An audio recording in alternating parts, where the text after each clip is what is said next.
लेकिन पार्टी तोड़कर सत्ता के लिए नया गठबंधन करके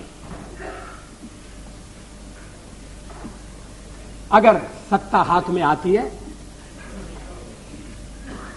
तो मैं ऐसी सत्ता को चिमटे से भी छूना पसंद नहीं करता। महाराष्ट्र में चल रहे इस घमासान राजनीतिक युद्ध को देखकर आज अटल बिहारी वाजपेयी का एक पुराना भाषण याद आता है, जिसमें वे कहते हैं अगर ऐसी बहुमत वाली सत्ता उनके हाथ आ जाए फिर भी उसे चिमटे से भी छूना पसंद नहीं करूंगा और इस सत्ता के लोभ में कभी कोई गलत काम नहीं करूंगा। वही महाराष्ट्र की राजनीति इसके विपरीत दिखाई देती है, जहां सत्ता का लोभ इतना सर चढ़कर बोल रहा है कि राजनीतिक पार्टियां शायद ये भूल रही है कि सत्ता उनके लोभ के लिए नहीं बल्कि इस देश के लोगों के लिए होती है।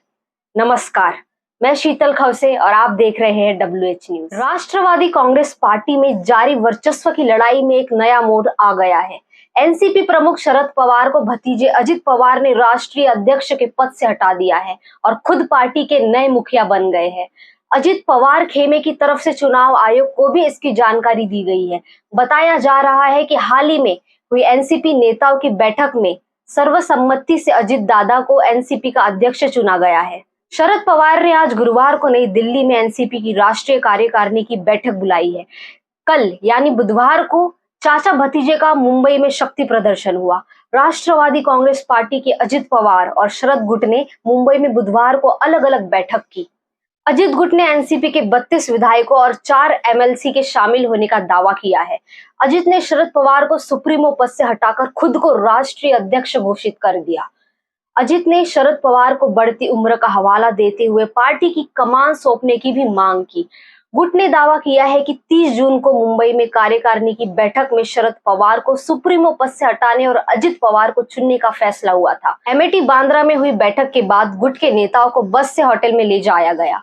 वहीं शरद पवार गुट की वाई चौहान ऑडिटोरियम में हुई बैठक में 13 राकांपा विधायक, 3 एमएलसी और 5 सांसद मौजूद रहे। मालूम होता है कि पार्टी की लोकसभा में 5, राज्यसभा में 4 सांसद और कुल 53 विधायक है। एमएलसी की संख्या 9 है।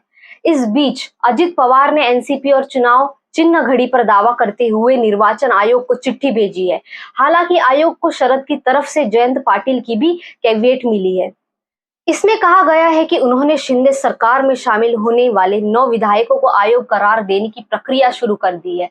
शरद गुट ने कहा है कि पार्टी सिंबल हमारे पास ही रहेगा। सूत्रों के अनुसार अजित ने शिंदे सरकार में शामिल होने से 2 दिन पहले ही चुनाव आयोग को ईमेल भेजकर राकांपा के नाम, चुनाव चिन्ह के साथ ही पार्टी के अध्यक्ष पद पर दावा ठोक दिया था। अजित पवार के उप मुख्यमंत्री बनने के बाद शिंदे गुट में नाराजगी की चर्चा का जवाब देते हुए अजित पवार ने कहा कि शिंदे और भाजपा गुट के विधायकों को मेरी तरफ से कोई भी परेशानी नहीं होगी। दरअसल शिंदे गुट के कुछ विधायक बोल रहे हैं कि आघाड़ी की सरकार में जैसे अजित पवार ने उन्हें विधायक निधि नहीं दी थी, वैसे ही इस बार भी होगा। उप मुख्यमंत्री पद पहले भी संभाल चुके हैं अजित पवार। पहली बार 1991 में बारामती निर्वाचन क्षेत्र से लोकसभा के लिए चुने गए थे। हालांकि जब उनके चाचा शरद पवार पीवी नरसिम्हा राव की सरकार में रक्षा मंत्री बने तो अजित पवार ने शरद पवार के पक्ष में अपनी लोकसभा सीट खाली कर दी। उसी वर्ष वह पहली बार बारामती से महाराष्ट्र विधानसभा के लिए चुने गए और बाद में 1995, 1999, 2004, 2009 और 2014 में उसी निर्वाचन क्षेत्र से फिर से चुने गए। अपने राजनीतिक करियर के दौरान उन्होंने कृषि सहित कई विभागों का कार्यभार संभाला है। जब पृथ्वीराज चौहान मुख्यमंत्री थे तब अजित पवार उप मुख्यमंत्री थे। यह सब अपने चाचा के बदौलत ही सब किया है, यह तो पूरा महाराष्ट्र जानता है। आज के लिए बस इतना ही। कल फिर मिलेंगे एक विशेष खबर के साथ।